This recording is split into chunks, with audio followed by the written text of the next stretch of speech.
Muy buenas tardes, tengan ustedes. Estamos en una transmisión más de la Q, lo que era antes, ustedes saben, 15 Diario TV. Estamos ya ahora presentándonos como la Q, la conjunción de la revista La Quincena, el 15diario.com, que es nuestro diario digital, y ahora el 15 Diario TV. Todos estos tres productos son ahora la Q en sus 20 años de fundación de la revista La Quincena. Y como les habíamos prometido, el día de hoy tenemos de invitada a Lupita Rodríguez, esta protagonista en la fundación de los 50 años de Tierra y Libertad, que habíamos programado el viernes pasado y que ahora, por algún motivo, no se pudo llevar a cabo, solo estuvo con nosotros en aquella ocasión Asael Sepúlveda. El lunes presentamos otro de los protagonistas, Agustín Acosta, y pues decidimos ahora recuperar esta invitación a Lupita para que nos acompañara este miércoles aquí en la Q. Muy buenas tardes, Lupita, muchas gracias por la invitación. Luis Lauro, gracias a ti por la invitación, por ser parte de tu programa, la Q, y que es para nosotros un honor y un gusto poder compartir nuestras experiencias de vida, con mucho gusto. Tú nos has acompañado también en el proyecto del 15diario.com y escribiste este martes pasado y a su vez el martes de la semana anterior, pues 2 artículos que hacen un recuento de lo que ha sido la experiencia de esta colonia Tierra Libertad, y muchas gracias por todas estas colaboraciones también. Reflejan toda una trayectoria. Tú hiciste, y por ahí quisiera que empezáramos, hiciste en estos textos, tocaste un tema que tiene que ver con las formas de organización que pues significaron una novedad en ese tiempo en las organizaciones de masas, como decían ustedes, en la localidad. Pudiéramos empezar por eso. ¿En qué se diferenciaban las formas de organización que se implementaron a la hora en que una cantidad de habitantes del área metropolitana de Monterrey estaban demandando un pedazo de tierra, Lupita? Con mucho gusto, Luis Lauro. Bueno, yo creo que uno de los tantos aciertos para que se mantenga por 50 años una organización social autónoma de masas como es Tierra y Libertad y hoy Frente Popular Tierra y Libertad, pues se debe precisamente al diseño en que se fundamentó desde su origen el cómo mantener una organización fuerte, una organización viable, una organización donde la gente se involucrara más que nada, que no dependiera de un puñado de líderes o de un líder, y que fuera la gente los protagonistas de su propia transformación y cambio. Y bueno, nosotros abrazamos la línea de masas, que no es otra cosa más que un método de dirección, de orientación política, donde se pondera que es el pueblo el actor principal y el hacedor principal de su propia transformación. Y bueno, pues aquí te quiero decir, el formato verticalista no entra dentro de esta concepción. Aquí es un formato horizontal, totalmente horizontal, de democracia directa, de democracia participativa, y ese es uno de los rasgos más distintivos que suscribe nuestra organización. Muchos de los líderes o las personas que se acercaron a cooperar, ayudar, a impulsar esta organización de esta gente que demandaba un pedazo de tierra, ya tenían alguna experiencia, ya sea en los movimientos estudiantiles, pero también algunos en algunas organizaciones políticas, partidarias. Tú habías pertenecido, si no me equivoco, a la Juventud Comunista del Partido Comunista Mexicano, Lupita. Desde los 15 años, con el liderazgo de Raúl Ramos Zavala, un gran dirigente, una persona que realmente transformó lo que fue el movimiento estudiantil en Nuevo León y en todo el país, una pieza angular que formó cuadros. Y bueno, aquí está uno de sus cuadros, ¿verdad? Porque yo vengo precisamente de esa formación ideológica donde de alguna otra manera compartimos todavía muchos compañeros que estamos participando en el movimiento, Y esa es mi raíz, ese es mi origen. Claro que confluimos diferentes vertientes, por ejemplo, compañeros que venían del sindicalismo, compañeros que venían de la lucha estudiantil, del movimiento, de los movimientos que se dieron en Nuevo León por la autonomía universitaria, de apoyo a las luchas de la UNAM y del Politécnico que se derivaron en la matanza del 68 y el 71, compañeros que pertenecían también a organizaciones religiosas, de teología de la liberación, y Claro. bueno, otros más que venían de política popular, como fue Alberto Anaya, una organización clandestina a nivel nacional por las condiciones del país, y que estos ya traían también todo un planteamiento para desarrollar el movimiento en los eslabones débiles del sistema, que era parte de las aportaciones teóricas de la revolución cultural de Mao Zedong en China. Y bueno, pues ellos de corte maoísta, hubo esa posibilidad de conjugarnos en un momento de reflujo del movimiento, donde todos estos actores que fuimos protagonistas del el inicio del movimiento urbano popular más contundente y más organizado y sobre todo autónomo, pudiera pues de alguna manera tomar fuerza y consolidarse. ¿Qué era fue para ti lo más atractivo a la hora que decidiste, pues, hacer esta transición de la Juventud Comunista hacia una organización como esta que estaba surgiendo, que en principio creo que la identidad tenía que ver con una especie de relevo generacional? Los que estaban ahí incorporándose, pues, tenían una edad muy cercana y al mismo tiempo, pues, la presencia de una posibilidad de innovar, hacer un estilo diferente de hacer política. ¿Por dónde fue que tú te fuiste decantando? El atractivo que le viste a poder participar, vincularte, incluso pues trasladarte ahí a correr los riesgos junto con el resto de la población que estaba llegando. Bueno, pues la experiencia, el fogueo en la lucha estudiantil no fue nada fácil para todos los que participamos en el movimiento estudiantil magisterial. A mí me tocó participar tanto a nivel magisterial como a nivel universitario. Ujú. Eran tiempos de mucha represión, de mucha cerrazón del gobierno, de mucha intolerancia, no había cero debate, cero consenso, no se podían realizar negociaciones con el Estado. Las autoridades universitarias igual tenían el mismo esquema, era un esquema pues totalmente autoritario. Y pues el reflujo hizo que confluyéramos los estudiantes, la Juventud Comunista se separa del Partido Comunista por las diferencias que pues ahorita no es momento de aclararlas, pero hay una separación y quedamos pues en el activismo. Muchos de nosotros quedamos en el activismo. Del activismo se nos hace el planteamiento por parte de Alberto Anaya de pues fundar organizaciones autónomas y planteábamos nosotros, bueno, pues la vanguardia del proletariado es la clase obrera, eso nos dice la teoría marxista-leninista, y pues aquí en Nuevo León la clase obrera no era meramente, vamos a decir, el camino para desatar un movimiento que tuviera consistencia. Estaba la guerrilla urbana muy agredida, se focalizó la lucha y compañeros y compañeras muy valiosas que se fueron por esa vertiente fueron brutalmente reprimidos y fue una experiencia también bastante dura porque muchos de ellos eran parte de nuestro movimiento.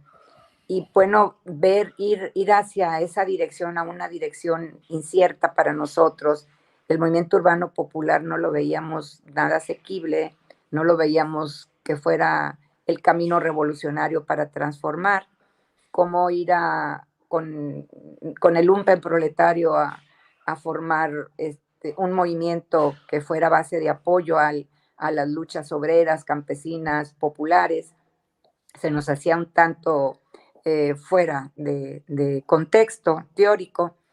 Y bueno, fue precisamente las escuelas de cuadros las que nos involucraron a tomar la decisión. Entonces fue antes de poder tomar la decisión, fue la formación teórica ideológica, el darnos el fundamento que decíamos, la teoría marxista-leninista, pensamiento Mao Zedong, la que despejó las dudas y que más de 300 estudiantes que seguíamos a Beto, pues dijimos, vamos a, a corresponder, ¿verdad?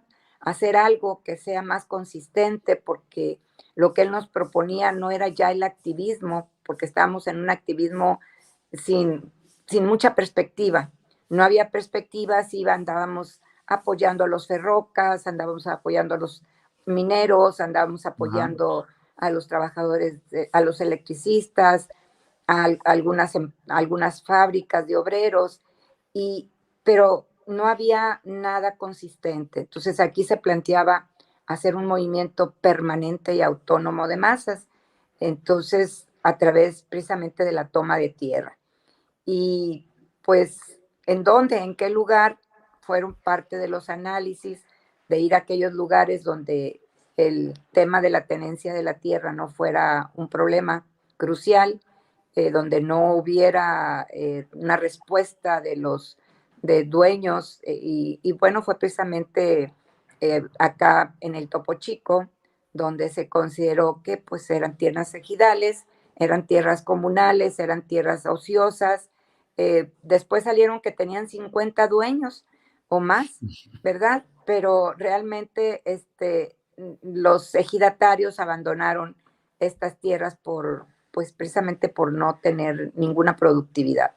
Y se convirtieron en los basureros de la ciudad. Allí eran basureros abiertos, entonces eso facilitó. Había gente que vivía en los basureros y vivía de la basura, eso fue lo primero que yo conocí. A mí me invitaron primero a ir a la colonia Mártires de San Cosme, donde precisamente Agustín Acosta, Pancho Herrera y Luis Antonio Noyola habían sido los fundadores de esta primera colonia de posesionarios. Y yo fui como maestra voluntaria, abrimos la primera escuela, asesinan a Raúl Ramos Zavala, y bueno, en ese inter nos trasladamos, comenzamos a ir a estos linderos, y me proponen ir a trabajar a la escuelita. La bautizamos como Raúl Ramos Zavala, y se colocó también, se instaló el primer dispensario médico, donde participó Juan de Dios Sánchez, Ignacio Staines, Héctor Camero, en el dispensario que le pusimos Norma Betún, que estaba frente a la escuelita. Y esto fue la primera parte antes de la fundación de Tierra y Libertad, finales del 71, a principios del 72. ¿Quién Ahí era empieza. Raúl Ramos Zavala? Por supuesto, pues era el que después se reconoció como ideólogo de la Liga 23 de septiembre y había participado como gran dirigente de la Juventud Comunista perteneciente al Partido Comunista. Pero mencionaste otro nombre, Nora. Norma Betún.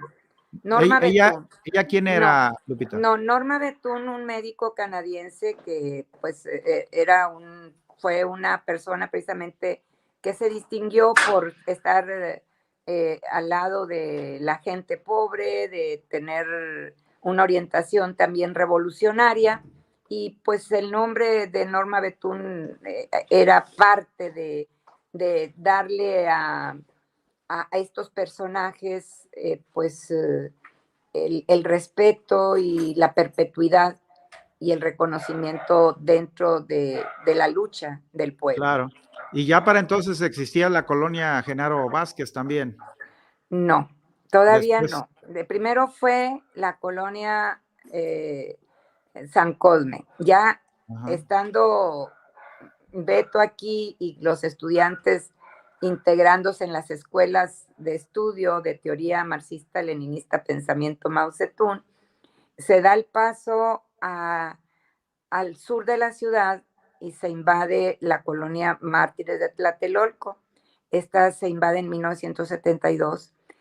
A finales de 72 se invade también la colonia Genaro Vázquez Rojas, que ya cumplió los 51 años, Genaro Vázquez Rojas, y más que invasión, la Genaro Vázquez Rojas fue una lucha para pues acabar con los líderes centaveros, en este caso Margarito Rivera, que era el líder de la CNOP, en ese entonces el que tenía aglutinada a la gente en uno de los bajos de los Cerritos Modelo, y la gente estaba pues inconforme con ese liderazgo, y pues llegan los estudiantes, nos piden el apoyo, así nos apodaban los estudiantes, que éramos estudiantes la mayoría, y pues llegamos a apoyarlos a lograr que ese poder que tenía fuera eliminado, y a la vez se invade lo que era el Cerrito, y la colonia Genaro Vázquez Rojas crece. Ahorita son aproximadamente 800 familias desde ese entonces, y posteriormente se invaden otros cerritos de Lomas Modelo, y así empieza el crecimiento. Después viene la invasión de Tierra y Libertad el 28 de marzo de 1973, y posterior a la invasión de Tierra y Libertad viene la invasión de la colonia Revolución Proletaria, que está también en el sur de la ciudad, muy cerca del Tecnológico, abajo de la colonia Más Palomas, que antes no existía Más Palomas. Y bueno, pues se comienzan a dividir los liderazgos. Panchito Herrera se va a liderar la colonia Tlatelolco y la colonia Revolución Proletaria. Ricardo Cantú, hoy embajador en El Salvador, y Beto Anaya se quedan en lo que fue al principio la colonia Genaro Vázquez Rojas. Viene la invasión de Tierra y Libertad, y bueno, ya ahí se amplían ya más dirigentes o más orientadores, que era el nombre de los que iniciamos, y ahí están ya pues muchísimos compañeros que nos integramos: Beto, Nacho, Camero, sus esposas, Eva, Marisela, tu servidora, eh, y finalmente se siguen incorporando más compañeros y compañeras, que finalmente ahorita, después de 50 años, bueno, pues quienes quedamos en el movimiento, todavía nuestro movimiento, pues muy pocos, pero aquí seguimos. Está Ricardo Cantú, todavía de los invasores originales, está Panchito Herrera, está Luis Antonio Noyola, está también pues Alberto Anaya y Pedro Vázquez, Asael Sepúlveda, está Lupano, Guadalupe Rodríguez, Laura Peinado, tu servidora, y unos muy poquitos más, pero realmente de esos 300 jóvenes que fuimos pues muy radicales y muy entregados al movimiento, ya quedamos un poquito menos. Muy bien. Oye, ya comenzaron aquí las porras, algunos conocidos por ahí a hacer comentarios. Vamos a leer rápidamente. Amelia Rodríguez dice: felicidades, maestra Lupita, desde Durango, Guadalupe Victoria. Ándale. Gracias, Amelia. Ivonne López dice: saludos desde Guadalupe Victoria, también de allá de la comarca lagunera. Y Verónica, bueno, no sé si sea parte de la comarca, a lo mejor estamos en otro lugar. Verónica Ramírez Mendoza, saludos también desde Guadalupe Victoria. Ahora, me gustaría, ya que ahorita que estabas tratando quienes están ya formando parte actualmente del Frente Popular de Libertad y pues la organización del PT, que ahorita nos comentarás a ver si tenemos tiempo. En ese momento, Lupita, la idea que se tenía de los tres grandes afluentes, y en esta idea de que la vanguardia pues era el proletariado y había que buscar más que nada ir con los obreros para desde ahí conducir el avistamiento de la revolución, o lo que esto más o menos se pudiera cada quien imaginar en ese momento. El otro sector era el de la universidad, pues donde la universidad proveía no solo de gente pensante, sino también estudiantes que estaban muy dispuestos, y algunos maestros, a vincularse con movimientos, ya fueran sindicales, pero también del movimiento urbano popular. ¿Qué sorpresas te dio y qué decepciones en esos años fundacionales el movimiento urbano popular? Sorpresas en cuanto a que es de los movimientos, digamos, que sobrevivieron a las represiones y a otras decisiones que luego y divisiones que se llevaron a cabo, pero sobre todo que pues hoy se puede estar diciendo que la experiencia de estas trayectorias sigue viva o está ahí presente en la obra de los hospitales, las escuelas, los CENDIs, ahorita hablamos de ello, pero es esta, pues, digamos, novedad que significa algo nuevo, pero al mismo tiempo que también hay como reconsideraciones. ¿Qué tanto cambió tu perspectiva con lo que viste en aquellos años?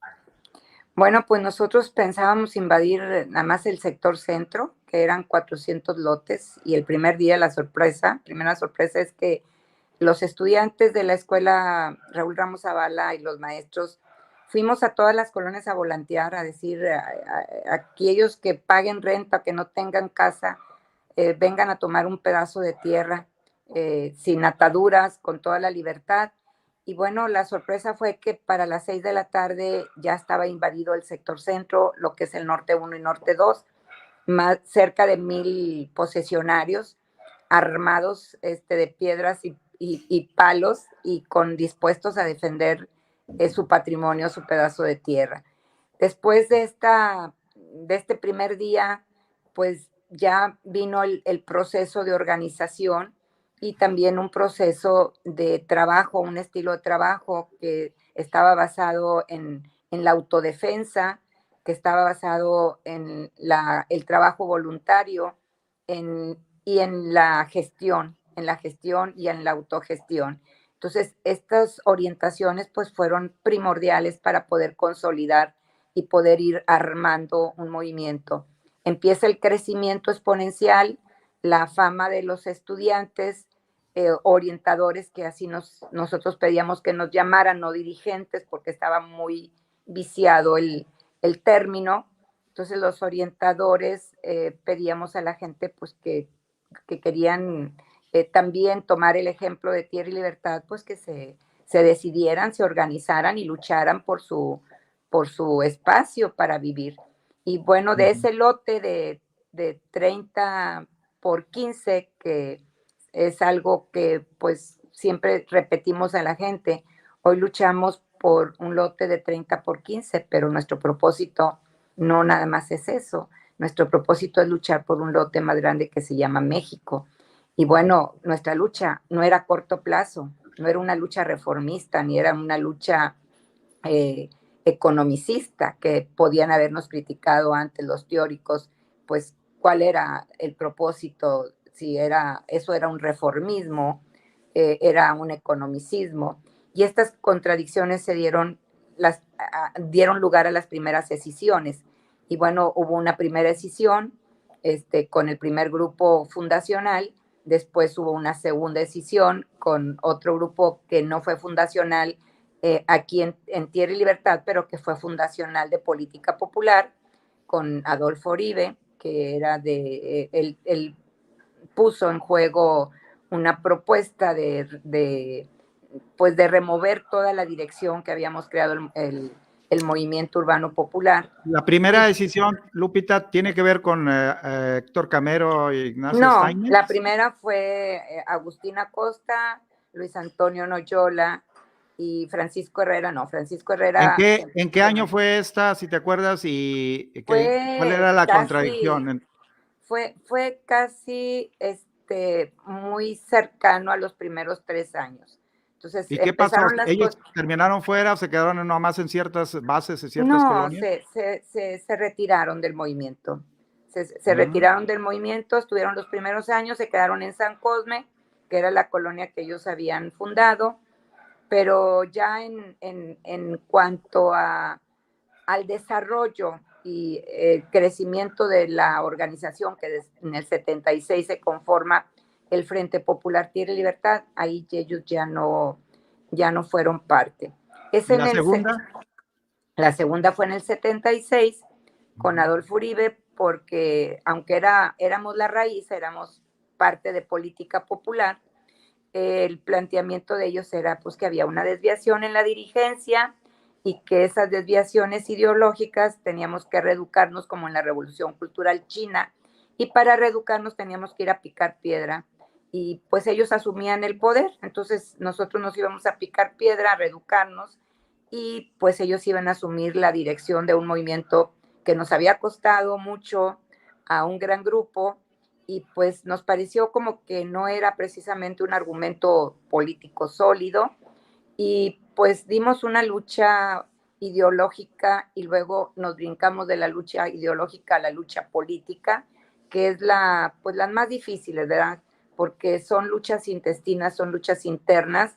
Estabas con el gobierno por un lado, viene la matanza 18 de del febrero. 18 de febrero, y estábamos con la lucha precisamente con línea proletaria, y podemos decir que en cierta forma esa contradicción generó este radicalismo en algunos sectores, que las consecuencias pues fueron fatales, y pues nosotros siempre cuidamos mucho el evitar exponer a la gente a masacres, porque veníamos precisamente de la lucha estudiantil y vimos cómo se perdieron la vida valiosa de muchísimos compañeros, y no queríamos un movimiento bañado de sangre, queríamos un movimiento permanente, un movimiento que creciera, que fuera una base de apoyo para las luchas democráticas.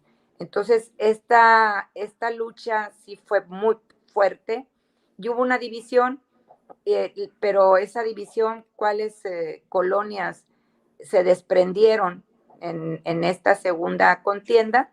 Pues Atoyac de Álvarez, que estaba en el sur del estado, perdón, en el sur de la ciudad, y también la colonia Francisco Villa. Básicamente, y una parte de lo que fue Granja Sanitaria, hoy Santa Lucía. Fue poca la pérdida, pero sí fue muy intensa la lucha. Seguimos adelante el movimiento, no hubo mayores consecuencias, y pues seguimos. Pero en ese momento, pues de alguna manera hubo una especie de crecimiento cualitativo y cuantitativo en el Definitivo. 76 con la consolidación del Frente Popular Tierra y Libertad, y además, pues bueno, ya ahí ya es una referencia nacional, el fenómeno ya estaba en la dimensión nacional. Bueno, efectivamente, o sea, este episodio no obstaculizó que se viera la necesidad de conformar, ya con el crecimiento exponencial de las organizaciones, que llegábamos a más de 150 organizaciones de masas, no nada más de posesionarios, también eran colonos, eran personas también que rentaban y que hicieron huelga de pagos, eran músicos, eran choferes, eran pequeños comerciantes, eran comerciantes fijos y semifijos, eran maestros, también se integra un sector de maestros, eran estudiantes, entonces ya éramos muchos y había que darle cohesión, y la autodefensa sobre todo era uno de los principales preocupaciones de cómo mantener una organización que estaba creciendo demasiado, y no podíamos decir como nosotros ser un gigante con los pies de barro. Entonces teníamos que consolidar esa fuerza y ese movimiento. Formamos el Frente Popular Tierra y Libertad, pero a la vez nos coordinamos con organizaciones semejantes a las nuestras, incluso muchas que venían de política popular, del campo, de la ciudad, de zonas indígenas, y surge la CONAMU, la Coordinadora Nacional del Movimiento Urbano Popular, y un tiempo después también surge el FECO, que es una coordinación a nivel de América Latina, Frente Continental de Organizaciones Comunales, que lo fundamos precisamente en Nicaragua una vez que triunfa la revolución sandinista, y fueron los Ajá. sandinistas los que nos invitaron a ser parte de una organización más amplia del movimiento urbano popular, donde participó en ese entonces obviamente Nicaragua, Dominicana, Cuba, México y otros países de América Latina, que coincidíamos en cuanto a la visión que teníamos de fomentar el desarrollo del movimiento urbano popular como una instancia para ir creciendo en movimientos democráticos como bases de apoyo a la lucha en general. Luego siguieron pues avanzando, pero al mismo tiempo pues, va creciendo y hay coyunturas que se van presentando. La llegada de Martínez Domínguez, el gobernador Alfonso Martínez Domínguez, significó una época muy difícil para el frente.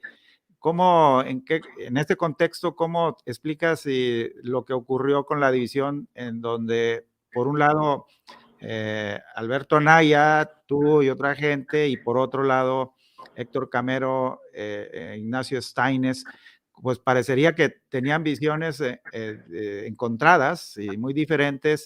¿Desde dónde venía esa contradicción y si fue precisamente esta adversidad del gobierno de Martínez Domínguez el que terminó acelerando esta separación? Bueno, yo creo que Martínez Domínguez se le tiene que reconocer como un político que tuvo la capacidad de destruir muchísimos movimientos democráticos, lograba penetrar y lograba acabar con ellos. Y su propósito y el ofrecimiento pues, que él hizo aquí a la iniciativa privada es acabar con todo el movimiento democrático. Y pues empezó su trabajo realizándolo con el sindicato de la universidad.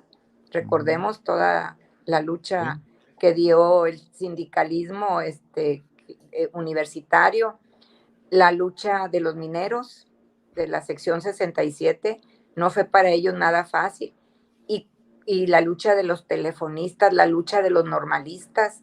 Entonces todos al principio teníamos una coordinación porque sabíamos que Martínez Domínguez venía con la firme decisión de acabar con cualquier vestigio de movimiento democrático. Entonces él quería un Estado de derecha.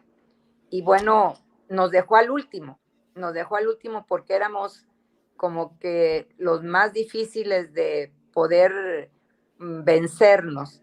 Y ya traíamos una experiencia en escisiones, ya traíamos también una experiencia en la autodefensa. O sea, nosotros tuvimos a la policía todos los días visitándonos, todos los días teníamos detenciones, teníamos heridos, tuvimos muertos, había desaparecidos, secuestrados, golpeados.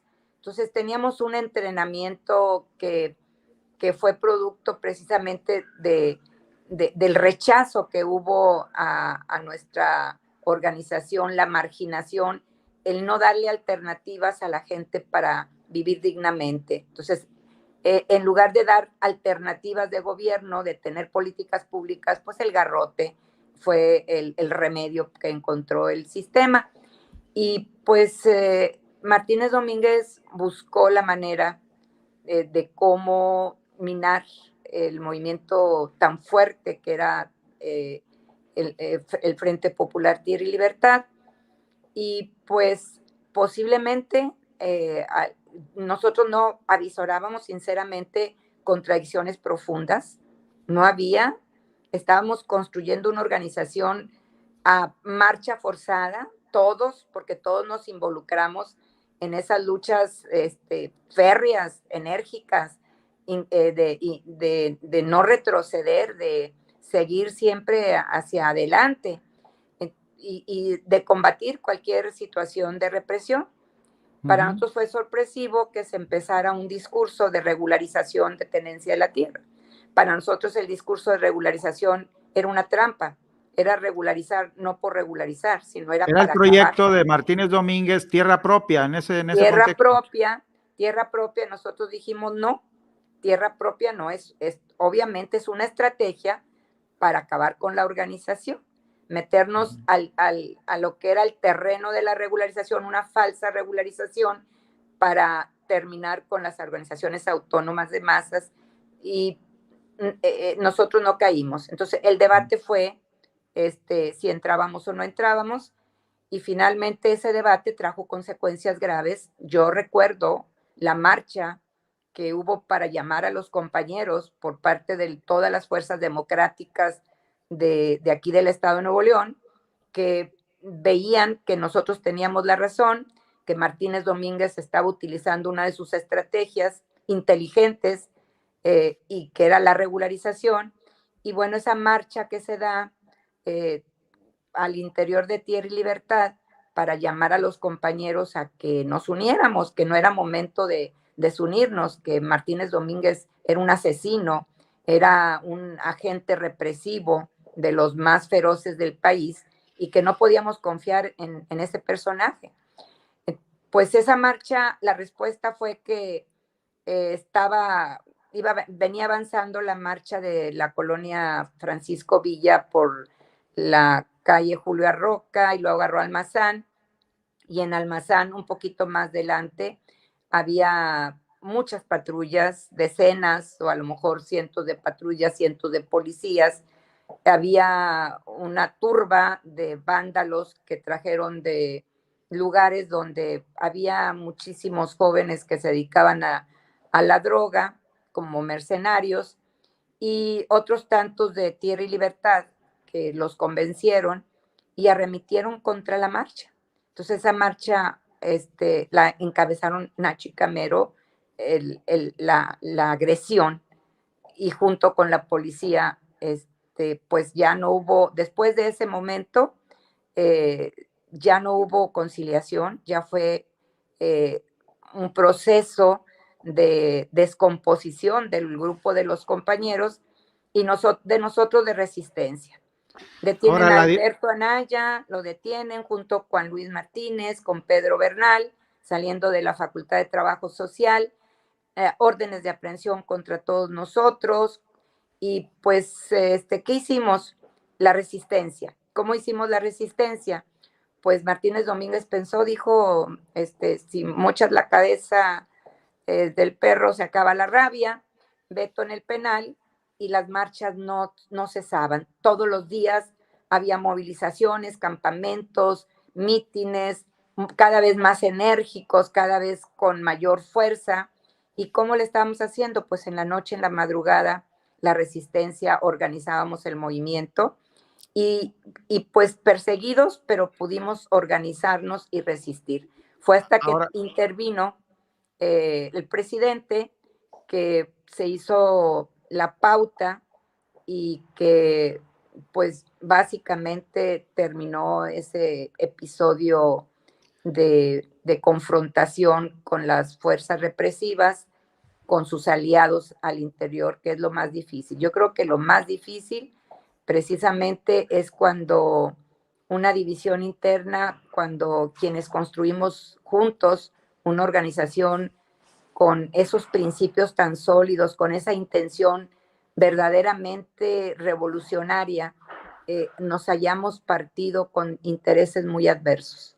Ahora, uno de los argumentos que al menos recuerdo se planteaban por parte de Héctor Camero, Steines, era que la gente ya en ese momento demandaba eso y que el espíritu pues fundacional también lo impulsaba, es decir, la posibilidad que en el mediano plazo, como se presentó esta coyuntura, se podría facilitar una escrituración.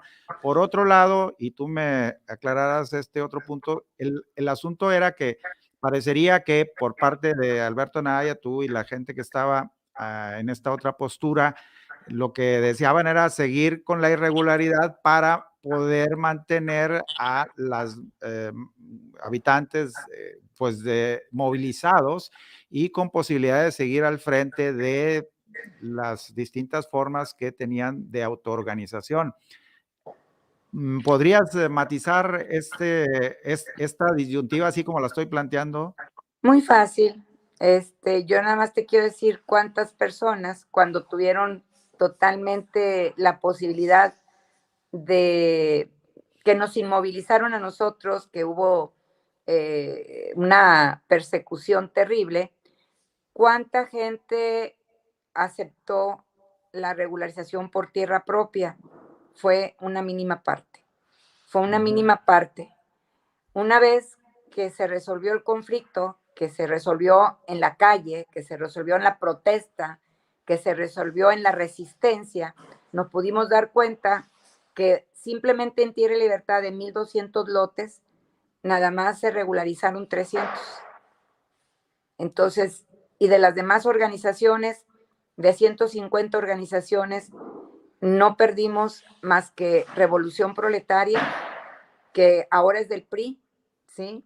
Se perdió lo que quedaba de la granja sanitaria, que finalmente también es del PRI. Se fue a algunas colonias del oriente, del oriente del Topo Chico, pero colonias muy pequeñas que después se volvieron a reintegrar al Frente Popular Tierra y Libertad. Y lo más curioso, Luis Lauro, donde demostramos que no le teníamos miedo a la regularización, de que no era eso la intención de Martínez Domínguez, es que nosotros pedimos a Jorge Treviño la regularización, pero una regularización no como la que proponía Martínez Domínguez, que era precisamente para acabar con la organización, y que no le teníamos miedo, y tan no le tuvimos miedo que regularizamos la mayor parte. El Camero se quedó con el 3%, nosotros con el 97% de las organizaciones.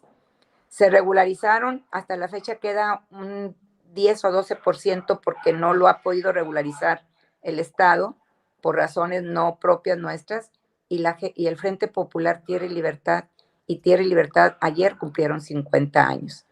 Entonces, ¿quién tiene la razón? Dicen que el tiempo te da la razón, y no vamos a entrar a debate porque podemos plantear muchísimas cuestiones.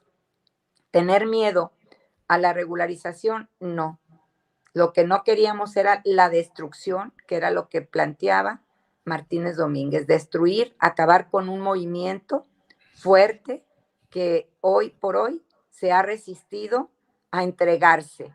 Un movimiento que al contrario ha impulsado el desarrollo humano, ha impulsado la movilidad social, y el ejemplo pues es que esas colonias de posesionarios precarias, esas colonias que estaban totalmente excluidas, hoy son colonias donde la gente vive dignamente, donde tiene servicios, donde tiene escuelas, donde tiene centros de salud, donde tiene hospital, donde se puede vivir, y los hijos de los compañeros y los hijos de los hijos de los compañeros originales y fundadores están formándose como ciudadanos para vivir y tener una mejor forma de vida.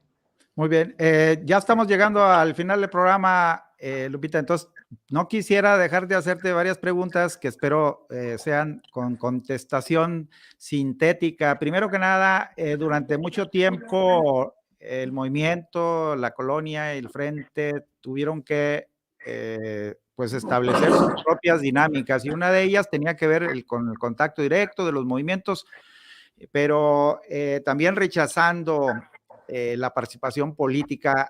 ¿Cómo se dio esa transición de ustedes que provenían después de haber educado a toda esta gente sobre una propuesta antielectoral? ¿En qué momento decidieron tomar la decisión de sí, entonces vincularse a la lucha electoral con la constitución del Partido del Trabajo?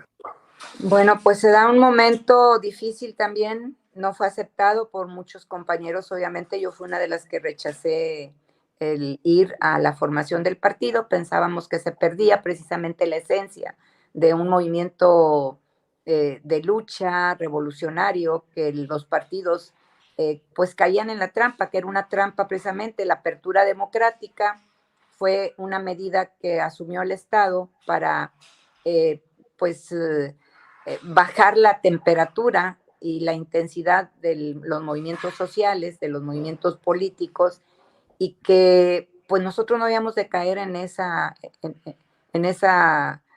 trampa del sistema, ¿verdad?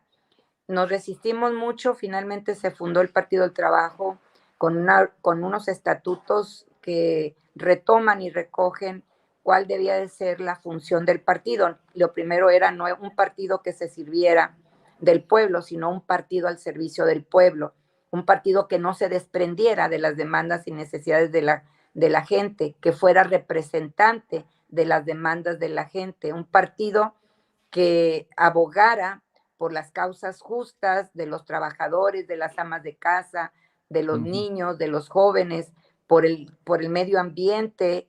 Entonces, un partido que realmente estuviera siempre al lado de la gente. Esa es la esencia del partido, fue como la condición de darle un carácter no electorero, no un carácter de ser diputados levantamanos o levantadedos, sino un partido que fuera impulsor de la transformación, del cambio y del bienestar de la gente. Muy bien. Con respecto a los CENDIs, y también rápidamente, yo creo que el CENDIS requiere un programa específico para tratar esta maravillosa experiencia, pero nada más, ¿cómo retomaron, cómo hicieron el proyecto de los CENDIs y la experiencia, pues quizá de conseguir fondos en esta relación que ustedes ya tenían muy ensayada con respecto a distintas entidades gubernamentales, instituciones varias y por supuesto con la movilización popular? ¿Qué fue lo particular? ¿Qué fue lo que se sumó para arrancar el primer CENDI aquí en la colonia? ¿Y de qué año estamos hablando, Lupita? Mira, los CENDIs arrancan en el 90, pero no inician ahí. Iniciamos en el 88. Las primeras experiencias de servicio de guardería, de atención a la infancia temprana. ¿Y cuál fue la razón de que las mujeres, las madres, tenían que aportar a la economía familiar, si no, no sobrevivía la familia? Entonces era otro problema que se sobrevino, el crecimiento de la familia, la necesidad de la aportación económica de la mujer, o la mujer que era madre soltera. Creamos las primeras guarderías, y de ahí nace el impulso de las madres trabajadoras por la demanda de guarderías, que era la petición. Y no fue el sistema en sí, sino hay funcionarios que yo quiero resaltar dentro del sistema, que son sensibles, que tienen visión, que tuvieron esa capacidad de entender la problemática de la gente. Y yo me refiero a Luis Donaldo Colosio. Luis Donaldo Colosio fue un funcionario, en este caso era de desarrollo social, que conoció la experiencia de nuestras guarderías y que le hicimos la petición varias veces a él para que fundara guarderías. No pedíamos CENDIs, no sabíamos todavía qué eran los CENDIs. Esa es otra parte que nosotros tenemos que desarrollar más adelante, cómo fue que llegamos a construir un modelo de excelencia para la infancia temprana. Y bueno, Luis Donaldo respondió a las madres trabajadoras y su esposa, Diana Laura Riojas de Colosio, nos llamó varias veces y nos propuso que trabajáramos el sistema de guarderías, que era un tema que para ella la infancia temprana le interesaba mucho, que le interesaba mucho la niñez, que para ella la niñez era el eslabón fundamental para que el desarrollo del ser humano tuviera un punto de partida digno. Y bueno, ahí descansa. Mucha gente no lo sabe, pero ahí descansa. Nosotros sí lo ponemos en todos nuestros promocionales. Quien fue el creador, el impulsor dentro del gobierno de los CENDIs fue Luis Donaldo Colosio. Y gracias a él, a su visión y a su esposa, Diana Laura, los CENDIs hoy tienen 32 años y sí me gustaría algún día que platicáramos sobre el tema. Desde luego, quedamos pendiente para ello y cerramos en un minuto el balance de 50 años en Tierra de Libertad, en la colonia, Lupita. Bueno, pues que somos una terca realidad, somos parte de, no nada más es un proyecto de vida, es un proyecto de nación. Nosotros dijimos, vamos por un lote de 8x15, pero nuestra meta es ir por un lote que se llama México. Y en ese propósito estamos. La cuarta transformación está en curso. Es un proyecto de nación, no se construye en 6 años, se construye en varios sexenios y esperamos seguir impulsando esta cuarta transformación, que es una revolución pacífica para un México de oportunidades, para un México para todos, para un México que abra las puertas a toda la población y cierre las puertas de la pobreza. Pues muchas gracias, te agradezco infinitamente el que haya estado con nosotros, ya que estamos cubriendo estos 50 años de la Fundación. Mañana tenemos, por cierto, la segunda parte del programa con Agustín Acosta, creo que los que mencionados. Habíamos hecho también intento con otros, lamentablemente por distintas razones no se pudo estar. Antes de despedirnos, tenemos por ahí unos comentarios. Dice Claudia Martínez, nos dice hola. Sí, gracias, Claudia. Rubén Pablo López, extraordinaria transformación. Yolanda Quirós, saludos desde Guadalupe, Victoria, Durango. Lídice Ramos, felicidades, Lupita, por esta terca realidad. Gracias, Lídice. Rodolfo Álvarez del Castillo, mira, nada más también, allá filosofía y ahora aquí psicología. Rodolfo Álvarez del Castillo dice, muchas gracias por tan interesante crónica. Gracias también a ti, Rodolfo. Bueno, Lupita, quedamos pendientes para luego ver cuándo nos podemos ampliar la experiencia de los Endis. Ya regresando Semana Santa por allá, nos daría mucho gusto poder contar de nuevo contigo en una transmisión más de aquí de la. Gracias, Luis Lauro. Éxito en tu programa siempre, ya sabes. Un abrazo y un saludo muy fraterno a toda la audiencia. Muchas gracias. Bueno, esta fue una transmisión más de la Q y los esperamos, decía, mañana a las 5 tenemos también el programa de Rapsodia con Horacio Flores y a las 6 lo de esta conmemoración que estamos haciendo de los 50 años Agustín Acosta, segunda parte, y por la República a las 7 de la tarde con Samuel Schmidt, Jorge López y sus invitados. Gracias. Esta fue una transmisión más de la Q.